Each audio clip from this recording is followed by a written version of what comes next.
कोल्हापुरात अनेकानेक प्राचीन आणि ऐतिहासिक मंदिरे आहेत. त्यामध्ये शहराच्या मध्यवस्तीत वसलेले एक विठ्ठल मंदिर देखील तितकेच वैशिष्ट्यपूर्ण आहे. मंदिर समूह नावाने प्रचलित असलेले या परिसरात प्रवासी विठ्ठलाचे हे मंदिर आहे. संपूर्ण मंदिराबरोबरच गाभाऱ्यात असणारी मूर्ती देखील तितकीच सुंदर आहे. एकादशीच्या निमित्ताने या मंदिरात अनेक कार्यक्रम होत असतात. मध्यंतरीच्या काळात वहाणा घातलेला विठ्ठल म्हणून या मंदिराची ख्याती झाली होती. खरं तर कोल्हापुरातील ही विठ्ठल मूर्ती प्रति पंढरपूर म्हणून ओळख असलेल्या कोल्हापुरातील नंदवाळ येथील विठ्ठल मूर्ती, पंढरपूर येथील विठ्ठल मूर्ती यांच्याशी निगडीत एक कथा देखील कोल्हापूरचे ऐतिहासिक महत्त्व सांगणाऱ्या करवीर महात्म्य या ग्रंथात सांगितली जाते.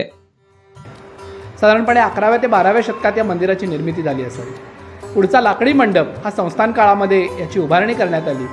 दगडी सोळखांबी आणि त्यानंतर चौखांबीमध्ये विठ्ठल, राही आणि रुक्मिणी अशा 3 मूर्ती आपल्याला या ठिकाणी प्रतिष्ठित असलेल्या पाहायला मिळतात.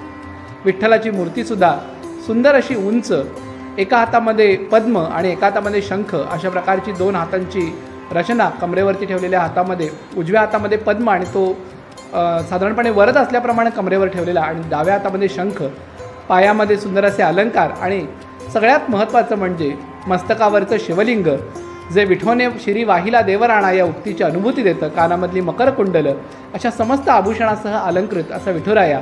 त्याच्या डाव्या बाजूला रुक्मिणी, हातामध्ये उजव्या हातामध्ये कमळकळी आणि डावा हात कमरेवरती, तर राही म्हणजे राधिका ही दोन्ही हात कमरेवर ठेवलेल्या मुद्रेमध्ये विराजमान असल्याचे आपल्याला पाहायला मिळते. पंढरपुरातील विठ्ठल मंदिराप्रमाणेच या विठ्ठल मंदिराची रचना असलेली पाहायला मिळते असे देखील मालेकर यांनी सांगितलंय.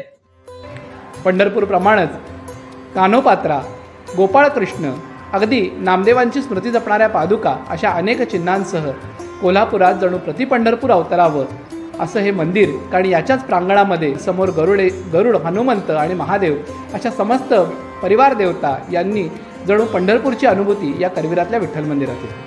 काही जणांच्या मते पायामध्ये असलेला हा सुंदर असा अलंकार त्याला पादुकांप्रमाणे भासतो आणि म्हणून काही जण याला प्रवासी विठ्ठल म्हणतात. पण वास्तविक प्राचीन काळातल्या अलंकारशास्त्राप्रमाणे देवाच्या पायामध्ये सुंदर असा हा तोड्यासारखा अलंकार आपल्याला पाहायला मिळतो. तो जो पादुकांप्रमाणे वाटतो तो हा अलंकार आणि त्यामुळे त्याला प्रवासी विठ्ठल असंही नाव आहे. अशा या सशक्ती असणाऱ्या वैशिष्ट्यपूर्ण विठ्ठल मंदिरात दर्शनाला अनेक भाविक येत असतात. दरम्यान आषाढी एकादशी निमित्त विविध पूजाविधी कार्यक्रम देखील मंदिरात आयोजित केले जातात.